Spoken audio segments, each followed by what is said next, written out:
अस्सलाम वालेकुम students, class 8 chapter 1। और आज हम चैप्टर 1 की एक्सरसाइज 1.1 पढ़ रहे होंगे, जिसमें हम देखेंगे रैशनल नंबर्स क्या होते हैं और इर्रेशनल नंबर्स क्या होते हैं। ठीक है, तो आइए चलिए स्टार्ट करते हैं। सबसे पहले हम देखेंगे रैशनल नंबर्स।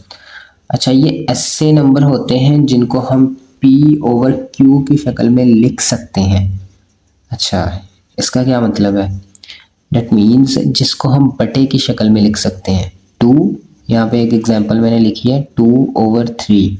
जैसे कि एक सिंपल होल नंबर है 3, हम खुद से नीचे 1 ऐड कर सकते हैं। ठीक है, 3/1, तो इसका मतलब है ये 3P है और ये 1 क्या हुआ है, इसको हमने लिख दिया ना 3/1 की शक्ल में, यानी P/Q की शक्ल में। इसी तरह 1/4 है। सो वो सारे नंबर्स जिनको हम बटे में लिख सकें, P/Q की शक्ल में लिख सकें, उसे हम कहते हैं रैशनल नंबर्स। इसी तरह आगे हम देखते हैं इर्रेशनल नंबर्स क्या होते हैं। ये बिल्कुल उसी के उल्ट है रैशनल नंबर्स के। इसमें क्या होता है जी, इसमें ऐसे नंबर्स जिनको हम P/Q की शक्ल में ना लिख सकें। फॉर एग्जांपल ये फ्रैक्शंस हो सकती हैं, जैसे कि ये पाई है। पाई की एक वैल्यू होती है 22/7। ठीक है, तो ये P/Q की शक्ल में है, तो ये रैशनल नंबर है और ये इर्रेशनल नंबर है। इसी तरह यहाँ पे हमारे पास एक फ्रैक्शंस है, इसे हम P/Q की शक्ल में नहीं लिख सकते, बटे की शक्ल में नहीं लिख सकते, तो इसका मतलब है कि ये इर्रेशनल नंबर है। अच्छा जी, इससे आगे है टर्मिनेटिंग डेसिमल फ्रैक्शन। ये टर्मिनेटिंग डेसिमल फ्रैक्शंस ऐसी फ्रैक्शंस होती हैं जो कि एक डेसिमल पॉइंट के बाद किसी एक लेवल पे जाकर रुक जाती हैं। जैसे कि 1/2 एग्जांपल में ये 0 पॉइंट के बाद एक जगह पे जाकर रुक गया, सिर्फ 5 आया। इसी तरह 3/4 है 0.75, यहाँ पे रुक गया। ऐसी फ्रैक्शंस जो रुक जाएं, जिनका कोई ना कोई इख्तिताम हो, इन्हें कहते हैं टर्मिनल डेसिमल फ्रैक्शन। जी, तो आगे है नॉन टर्मिनेटिंग डेसिमल फ्रैक्शन। अच्छा, ये बिल्कुल उल्ट है टर्मिनेटिंग डेसिमल फ्रैक्शन के। वहाँ पे हमने देखा था कि ऐसी फ्रैक्शंस जो किसी पॉइंट पे किसी जगह पे रुक जाएं। ठीक है, लेकिन नॉन टर्मिनेटिंग में क्या है, ये ऐसी फ्रैक्शंस होती हैं जिनका कोई इख्तिताम नहीं होता, जिनका कोई एंड नहीं होता, जो नहीं रुकती। ओके, जैसे 0.333, ये इनका कोई एंड नहीं है, चलती जा रही है। डॉट रिप्रेजेंट कर रहे हैं कि यहाँ पे इस फ्रैक्शन का कोई एंड नहीं है। और इसी तरह 0.14, इनका भी कोई एंड नहीं है, ये भी आगे की आगे मूव करते जाएंगे। ओके, सो इससे आगे है रिकरिंग डेसिमल फ्रैक्शंस।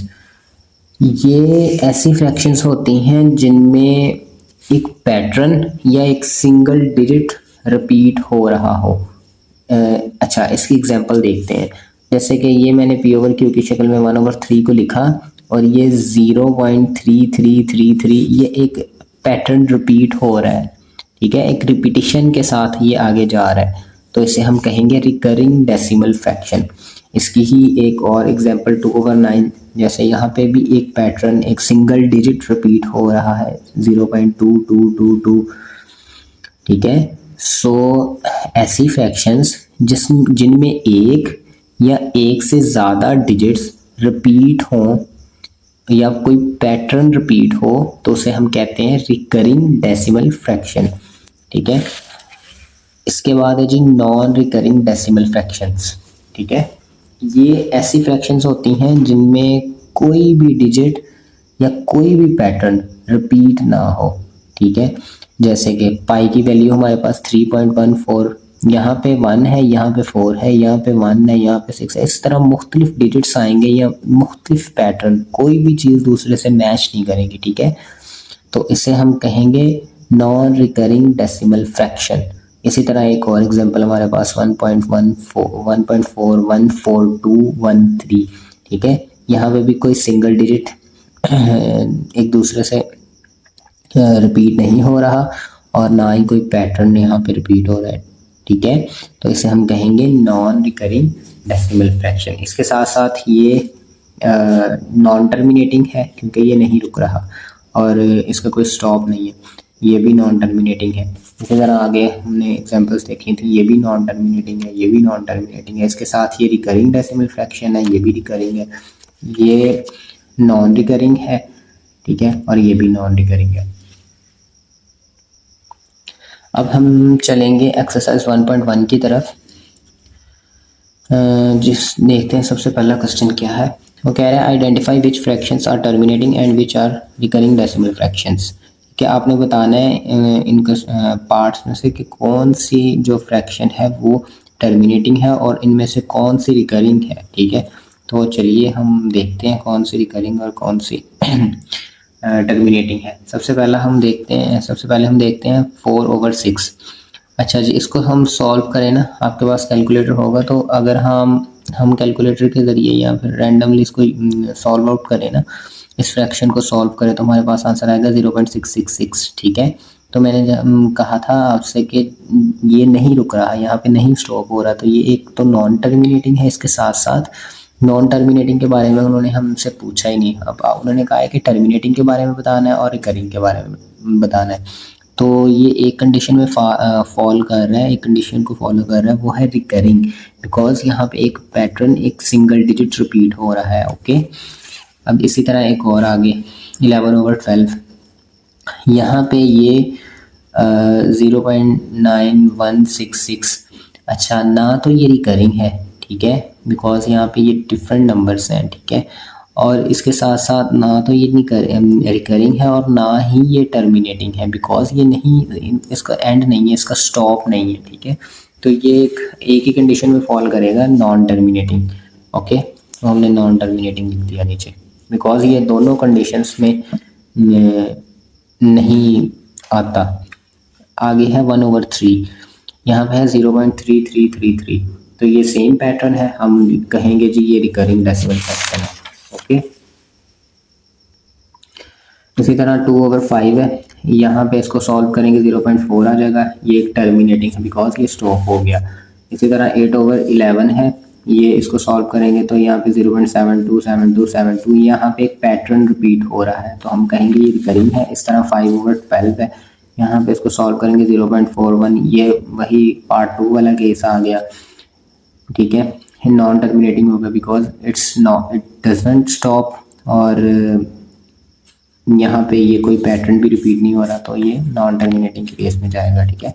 इसी तरह 5/7 है, यहाँ पे एक पैटर्न रिपीट हो रहा है, अगर आप देखें तो 71428 यहाँ तक, ठीक है, और यहाँ पे भी ये सेम पीछे वाला एक पैटर्न रिपीट हो रहा है, तो हम इसे कहेंगे रिकरिंग है, ओके। इस तरह 6/10 में के केस में क्या है 0.6, ये स्टॉप कर गया तो हम इसे कहेंगे ये टर्मिनेटिंग है, ओके। इसी तरह आगे कुछ और पार्ट्स हैं इसी क्वेश्चन के। 16/20, इसको हम सॉल्व करेंगे 0.8 आएगा, तो हम कहेंगे ये टर्मिनेटिंग नंबर डेसिमल फ्रैक्शन है। इसी तरह 9/10 0.9 इसका आंसर है सॉल्व करके, तो हम कहेंगे कि ये टर्मिनेटिंग है बिकॉज स्टॉप कर गया। यहाँ पे भी सेम था, यहाँ पे भी सेम है, ओके। 1/8 के केस में क्या है जी 0.125 आया, तो हम कहेंगे ये टर्मिनेटिंग बिकॉज ये यहाँ पे स्टॉप कर गया।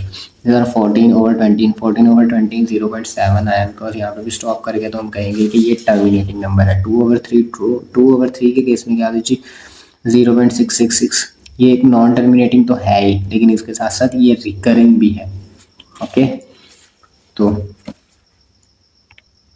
इसी तरह 4/5 0.8 आ गया, तो ये टर्मिनेटिंग है। 1/4 0.25 ऑल्सो टर्मिनेटिंग। 7/9 0.77 एक सिंगल डिजिट रिपीट हो रहा है, ना ही ये स्टॉप कर रहा है, तो हम कहेंगे ये रिकरिंग है। और 8/10 0.8 ऑल्सो टर्मिनेटिंग। 3/5 0.6 आ गया, तो हम कहेंगे टर्मिनेटिंग बिकॉज ये इसका स्टॉप है, ये एंड कर गया। ये क्वेश्चन नंबर 2 है। आगे कह रहा है कि separate rational and irrational numbers. कह रहा है सेपरेट रैशनल नंबर्स को अलग करें और इररेशनल नंबर्स को अलग करें, सेपरेट करें। तो मैंने आपको जैसे कि बताया था कि रैशनल नंबर्स वो होते हैं जो कि P/Q की शक्ल में लिखे जा सकें, और इररेशनल नंबर्स वो होते हैं जिनको हम P/Q की शक्ल में नहीं लिख सकते। तो अंडर रूट ऑफ 5 बिकॉज हम इसको पी ओवर क्यू की शक्ल में नहीं लिख सकते, ठीक है। सो हम कहेंगे कि ये एक इर्रेशनल नंबर है। इसी तरह 1 ओवर ये ऑलरेडी पी ओवर क्यू की शक्ल में है, तो हम कहेंगे कि ये एक रैशनल नंबर है।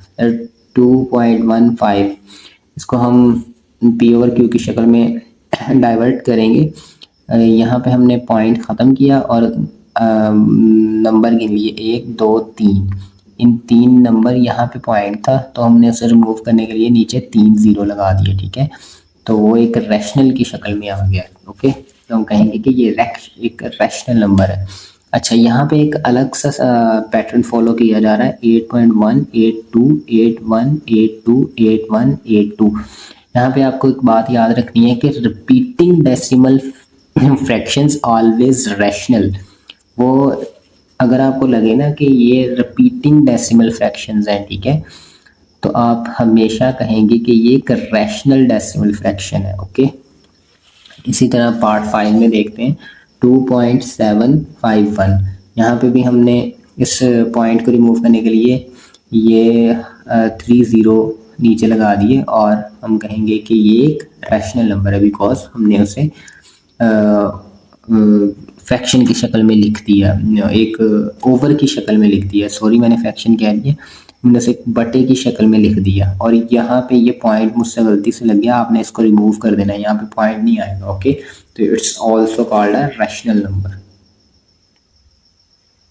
इसी तरह एक 22/7 22/7 is also a rational number because यहाँ पे हम पी ओवर क्यू की शक्ल में से लिख सकते हैं। और आगे है 14 is a rational number because हम इसको एक्सप्रेस नहीं कर सकते, रिप्रेजेंट नहीं कर सकते पी ओवर क्यू की शक्ल में। इसी तरह 25 हमारे पास एक एग्जांपल है। हम यहाँ पे इसको मज़ीद सिंप्लीफाई करने के लिए हमने 5 का स्केयर बना दिया बिकॉज वो भी 25 के इक्वल ही होता है। तो हमने ये स्केयर ये अंडर रूट से कट गया, हमारे पास आंसर आया 5 के नीचे हम 1 लिख सकते हैं बिकॉज सो ये पी ये क्यू पी ओवर क्यू की शक्ल में आ गया। तो हम कहेंगे कि ये एक रैशनल नंबर है। जी आगे देखते हैं क्वेश्चन नंबर 3। इसको हमें कुछ फ्रैक्शंस दी हैं उसने और कह रहा है कि उसको एक नंबर लाइन पे शो करवाना है आपने। तो चलिए देखते हैं, ये भी काफ़ी इजी मेथड है। हम सबसे पहले तो एक लाइन बनाएंगे और यहाँ पे पहला पार्ट है 21/4। हमने इसको सॉल्व किया तो हमारे पास आंसर आया 5.25, ठीक है। अब हमने यहाँ पे एक नंबर लाइन बनाई और हमने लिखा, अच्छा जी, जिन नंबर्स की तरफ आपने बढ़ना हो ना, तो क्योंकि हम इतनी लंबी लाइन नहीं ड्रा करेंगे वो जो काफ़ी एक्सपेंड कर जाए, हम सिंपल और एक छोटी सी लाइन ही ड्रा करेंगे। जैसे हमने यहाँ पे हमने नेगेटिव की तरफ नहीं जाना था तो हमने नेगेटिव का सिर्फ एक ही नंबर यूज़ किया, हमने 0 1 2 3 4 5 और ये 5.25 है, तकरीबन थोड़ा सा आगे 5 से, तो हमने यहाँ पे उसको ड्रॉ कर दिया। आगे है जी -53/3। इसको हम सॉल्व करेंगे तो -17.6 आ गया। तो ये एक माइनस की तरफ गया तो हमने वो पॉजिटिव वाले नंबर कम ड्रा किए नंबर लाइन पे, हमने नेगेटिव की तरफ चले गए। 15 से थोड़ा सा आगे ये हमारे पास आ गया 17.6। इससे आगे है जी 11/√11। इसको हम सॉल्व करेंगे 3.316 आएगा, ओके। हमने इसको राउंड ऑफ करके 3.3 लिख दिया, ओके। तो इसका नंबर लाइन पे शो करेंगे, ये 3 से थोड़ा सा आगे जाएगा, ओके। इसी तरह एक और पार्ट है 25/2। इसको हम सॉल्व करेंगे 12.5 हमारे पास आंसर आया। इसको नंबर लाइन पे शो करवाया, वो 10 से थोड़ा सा आगे 12.5 पे जाएगा, ओके, बिकॉज नेक्स्ट नंबर जो है वो 15 है, ओके। हमने 5 के डिस्टेंस पे सारों सबको ड्रॉ किया है नंबर लाइन पे। अच्छा, ये आप स्नैरियो पे डिपेंड करता है कि आप कुछ भी ड्रॉ कर सकते हैं, लेकिन डिस्टेंस सेम होना चाहिए, ओके। जैसे 5 और 10 के दरमियान 5 का डिस्टेंस है, 10 15 5 का डिस्टेंस है, 15 20 5 का डिस्टेंस है, सारा डिस्टेंस सेम होना चाहिए। ऐसा ना हो कि वो आपका जो नंबर लाइन है ना वो गलत हो जाए, ओके। अच्छा जी, हम आगे मूव करते हैं -5/7। यहाँ पे है जी, इसको हम सॉल्व करेंगे तो हमारे पास आएगा 0.714। ओके, इसको नंबर लाइन पे शो करवाएंगे तो ये 0 से इस साइड पे, यहाँ पे 1 है, 1 से थोड़ा सा पीछे -0.7 के ऊपर हम लाइन को ड्रॉ कर देंगे। अच्छा जी, ये लास्ट पार्ट है, इसको हम सॉल्व करेंगे तो हमारे पास आंसर आएगा 5.567। तो हमने उसको राउंड ऑफ किया, 5.6 हमारे पास आंसर आ गया, और इसको हमने नंबर लाइन पे ड्रॉ किया 5 से कुछ आगे, 6 से थोड़ा सा पीछे, 5.6। यहाँ पे 5.5 होगा, यहाँ पे 5.6 हो गया। ओके, तो हमने यहाँ पे लाइन को ड्रॉ कर दिया। आगे है क्वेश्चन नंबर 4। क्वेश्चन नंबर 4 में क्या हमने कह रहा है कि फाइंड एब्सोल्यूट वैल्यूज। अब ये एब्सोल्यूट वैल्यूज क्या होती हैं? एब्सोल्यूट का एक साइन है जिसे हम कहते हैं ये साइन। अच्छा, ये साइन करता क्या है जी? ये सारी वैल्यूज़, जितनी भी वैल्यूज इसके पास होती हैं ना, वो नेगेटिव में हो, जिस तरह भी हो, उनको ना पॉजिटिव में कन्वर्ट कर देता है। ये काम होता है इन साइंस का, ठीक है। इन्हें हम बार्स भी कहते हैं।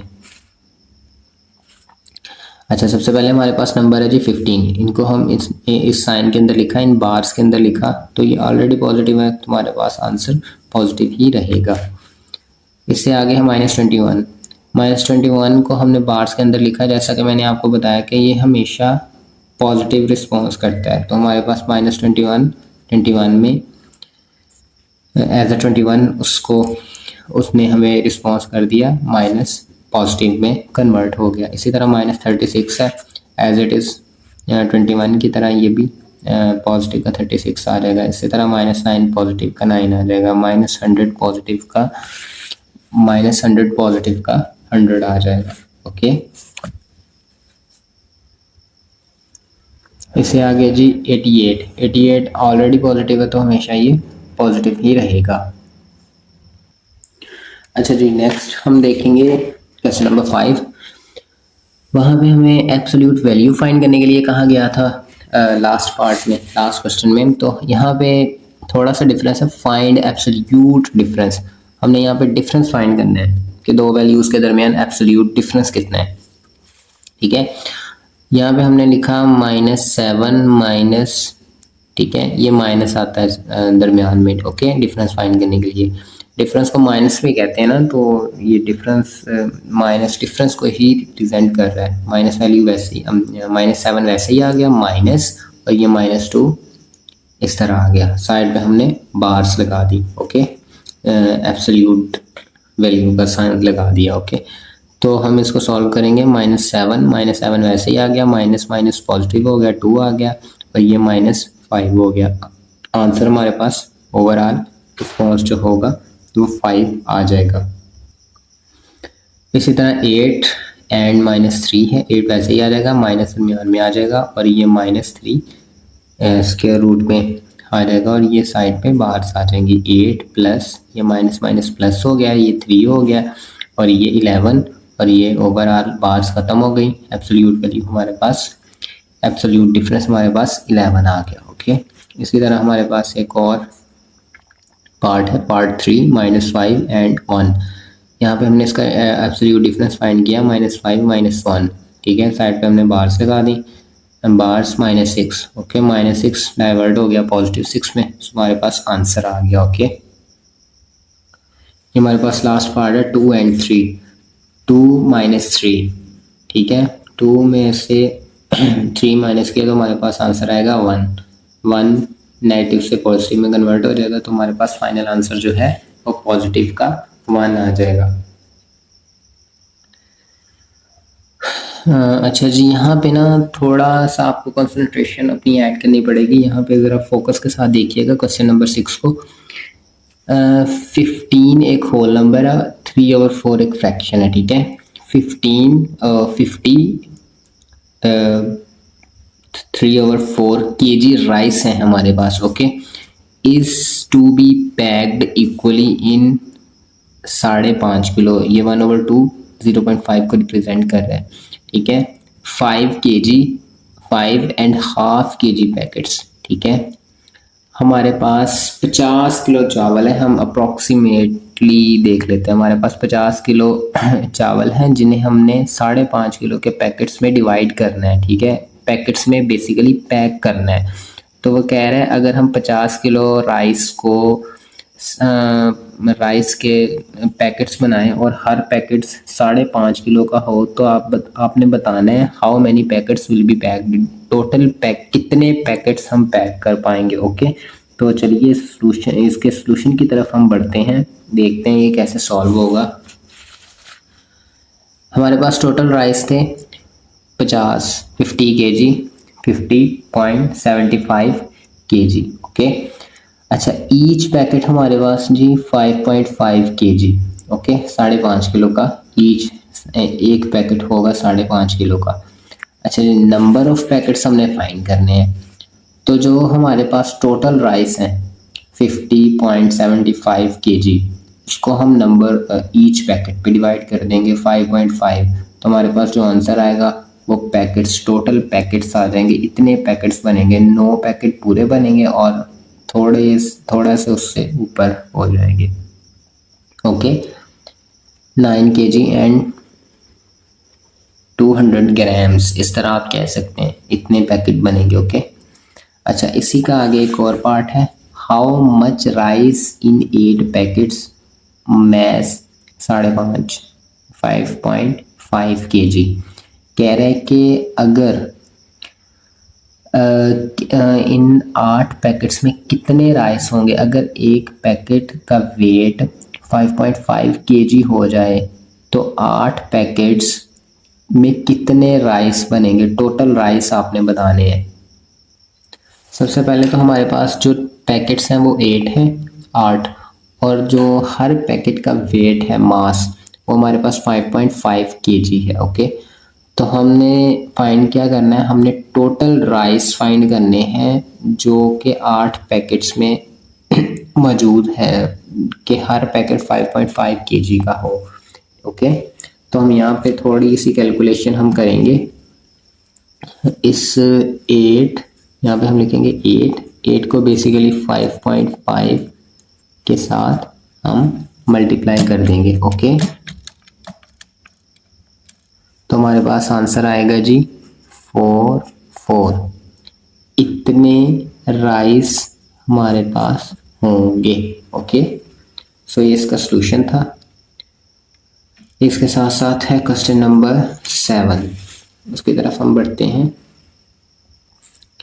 अच्छा जी, ये क्या है, कह रहा है कि to decor a birthday party, एक सालगिरह को डिकोर करने के लिए, सजावट, एक सालगिरह पार्टी की सजावट करने के लिए Zara used ribbon of 2 colours, Zara ने 2 रंगों के रिबन यूज़ किए, ठीक है। Blue ribbon is 15 2/3 metre, okay. Green ribbon is 4/5 times of blue, ठीक है। यहाँ पे आपको थोड़ा सा अंडरस्टैंड करना पड़ेगा। इसी का पार्ट है length of green ribbon, length of, हमारे पास ब्लू की लेंथ तो है 15 2/3 मीटर, हमने इसको फ्रैक्शनल पार्ट में कन्वर्ट कर लिया, ठीक है। लेंथ ऑफ ग्रीन रिबन हमने फाइंड करनी है। So length of blue ribbon हमारे पास ऑलरेडी है, तो उसने क्वेश्चन में हमसे कहा था 4/5 टाइम्स ज़्यादा है ब्लू रिबन से, ठीक है। उसको हमने 0.58 से मल्टीप्लाई किया, बिकॉज 4/5 को हम सॉल्व करें ना तो हमारे पास जो आंसर आता है वो 0.8 आता है, तो इसको इसके साथ मल्टीप्लाई किया तो ये हमारे पास 12.536 मीटर लेंथ आ गई, जो कि ग्रीन रिबन की है। ओके, आप इससे आगे हमें कह रहा है कि आप फाइंड करेंगे total length of both ribbons क्या होगी, दोनों रिबन्स की लेंथ क्या होगी। हमारे पास जो ब्लू रिबन है उसकी लेंथ है 15.67 और जो हमारे पास ग्रीन रिबन है उसकी लेंथ है 12.536।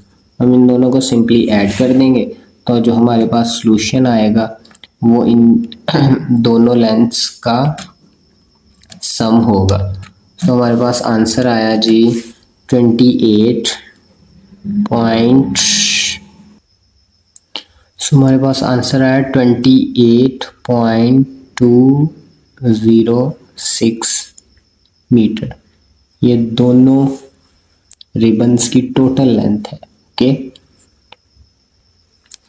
अच्छा जी, क्वेश्चन नंबर 8 हमारे पास है जी। इफ़ 230.75 kg ऑफ, यह है जैगरी पाउडर। मैंने जीपी लिख दिया है लेकिन इसका जो फुल फॉर्म है ना जैगरी पाउडर, पता नहीं कौन सा पाउडर है ये। इज पैक्ड, उसको पैक किया गया। Each packet contains 2.5 kg jaggery powder, ठीक है। हमारे पास टोटल पाउडर 230 kg है और हमने पैकेट्स बनाए और ईच पैकेट जो है वो 2.5 kg पर मुश्तमिल है। Okay, find number of packets. आपने टोटल पैकेट्स बताने हैं कितने बनेंगे। 230 हमारे पास केजी टोटल पाउडर है, उसके एक पैकेट जो है वो 2.5 kg का है। आप बताओ 230 केजी पाउडर में से 2.5 किलो के कितने पैकेट बनेंगे। ओके, तो इस पार्ट को हम पहले सॉल्व कर लेते हैं। यहाँ पे देखिएगा, टोटल पाउडर हमारे पास 230 केजी है, ईच पैकेट हमारे पास 2.5 kg है, ठीक है। और नंबर ऑफ पैकेट्स हमने फाइंड करने हैं यहाँ पे।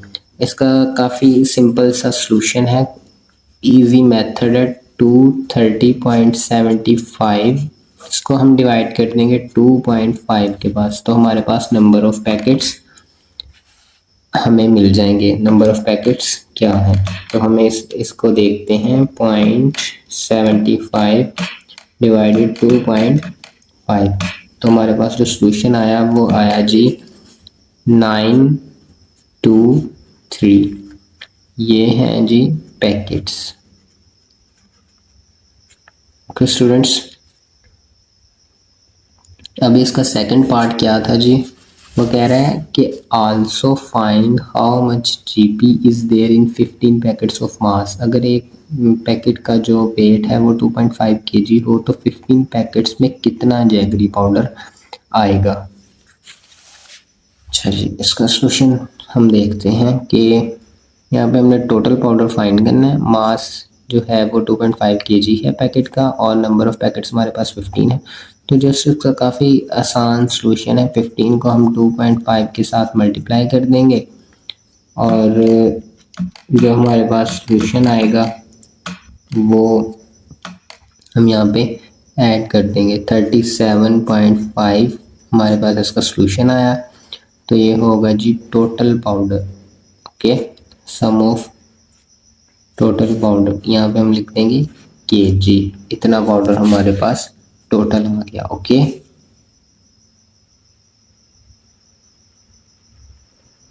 अच्छा जी, क्वेश्चन नंबर 9 में वो कह रहा है कि Zeeshan wants to fill 137.5 L of petrol, litre of petrol in bottles, find the number of bottles. अगर जिशान के पास 137 लीटर पेट्रोल हो और वो इसे बोतलों में फिल करना चाहता हो, तो आप बताओ कि सम कंडीशंस वो देगा जिसको हमने सॉल्व आउट करना है। कह रहा है capacity of each bottle is 5.5 litre. Okay, तो हमारे पास टोटल पेट्रोल है 137.5 लीटर। नंबर ऑफ बॉटल्स हमने फाइंड करनी है और हमारे पास ईच जो कैपेसिटी है ईच बॉटल की वो हमें 5.5। तो इसका जस्ट वेरी सिंपल सॉल्यूशन है 1.5 लीटर और उसको हम कैपेसिटी जो है कैपेसिटी ऑफ ईच बॉटल पे डिवाइड कर देंगे, तो हमारे पास जो है वो फाइनल इसका सॉल्यूशन आ जाएगा 137.5 डिवाइडेड बाय 5.5। ओके, तो हमारे पास जो फाइनल आंसर आया वो आया जी 25। ठीक है, हमारे पास इतनी बॉटल्स बनेंगी 25। अच्छा जी, इसी का है अगला पार्ट। यहाँ पे सेम पार्ट क्वेश्चन है, बस ये मास का डिफरेंस है, वेट का डिफरेंट है, कैपेसिटी का डिफरेंस है। यहाँ पे टोटल पेट्रोल हमारे पास 137 लीटर है, नंबर ऑफ बॉटल्स हमारे पास हमने ये फाइंड करनी है और 137 का हम सेम एज प्रीवियस हम कर देंगे 6.25 पे डिवाइड, तो जो हमारे पास फाइनल आंसर आएगा हम कहेंगे ये हमारी नंबर ऑफ बॉटल्स हैं। तुम्हारे पास आंसर है 2.2 और 22 सॉरी। तो हम कहेंगे इतनी बॉटल्स हैं हमारे पास, ठीक है, बनी है कि जिनकी कैपेसिटी 6.25 होगी। अच्छा जी, ये यहाँ पे इस एक्सरसाइज का भी और इस क्वेश्चन का भी ये लास्ट पार्ट है। यहाँ पे वो कह रहे हैं कि अगर हमारे पास 18 बोतल्स हों और उनका मास 6.25 लीटर हो तो हमारे पास टोटल पेट्रोल कितना होगा। ओके, 18 नंबर ऑफ बोटल्स 18 और मास ऑफ बॉटल इतना 6.25, तो टोटल पेट्रोल हमारे पास कितना होगा। सो काफ़ी इजी मेथड है, 18 मल्टीप्लाई 6.25, इसको मल्टीप्लाई कर देंगे इसके साथ, तो हमारे पास जो आंसर आएगा जी वो आएगा 11.2.5। ओके, ये हमारे पास टोटल पेट्रोल आ गया। ओके, सो ये हमारा एक्सरसाइज इसके साथ साथ एंड हो गई। काइंडली आपसे रिक्वेस्ट है कि ये चैनल अभी अपनी इब्तिदा में है तो फुल रज के सपोर्ट करना है, इसको सब्सक्राइब भी करना है, लाइक भी, और अपने दोस्तों के साथ फेलोज़ के साथ शेयर भी करना है। बहुत शुक्रिया।